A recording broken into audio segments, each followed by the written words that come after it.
జైరాబాద్ పట్టణంలో president Sanjeev Kumar, vice president Alladi Krishna ఆధ్వర్యంలో 3 రోజుల పాటు నిర్వహించిన 1008 సామూహిక నాగదేవత విగ్రహం ప్రతిష్టాపనోత్సవాలు ఘనంగా ముగిశాయి. చివరి రోజు 400 మంది దంపతులు తరలివచ్చి హోమం, నాగదేవత విగ్రహాల ప్రతిష్టాపనలో పాల్గొన్నారు. రాష్ట్రంలో ఎక్కడా లేని విధంగా జైరాబాద్ పట్టణంలో ఇంత పెద్ద మొత్తంలో నాగదేవతల విగ్రహాలను ప్రతిష్ఠించడం ఒక రికార్డు అని నిర్వాహకులు పేర్కొన్నారు.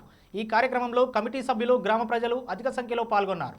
మంగళవారం రోజు ఇక్కడ 36 ప్రదక్షిణలు వేసుకుంటే 5 వారాలు వేసుకుంటే మీరు అనుకున్న కోరికలను జరుగుతాయని పెద్దలు పీఠాధిపతులు చెప్పారు. ప్రతి నెల సుబ్రహ్మణ్య షష్ఠి వస్తుంది. ఆ రోజు కోరికలు ప్రదక్షిణ వేసుకుంటే మీరు కోరికలన్నీ జరుగుతాయి అని పెద్దలు చెప్పారు. మరి ఇక్కడ స్థల పురాణం చాలా బాగుందని ఇక్కడ వచ్చిన పెద్దలు, వేద పండితులు అందరూ చెప్పారు. కాశీ పీఠాధిపతి గారు ఇంచుమించు 3 రోజుల్లో 50 మంది పీఠాధిపతులు వచ్చారు. ఘనంగా చాలా బాగా జరిగింది ప్రోగ్రాం. ఇక్కడ భక్తులు అధిక సంఖ్యలో పాల్గొని తమ కోరికలు నిర్వహించుకోగలరని మనసారా ప్రార్థిస్తున్నాము.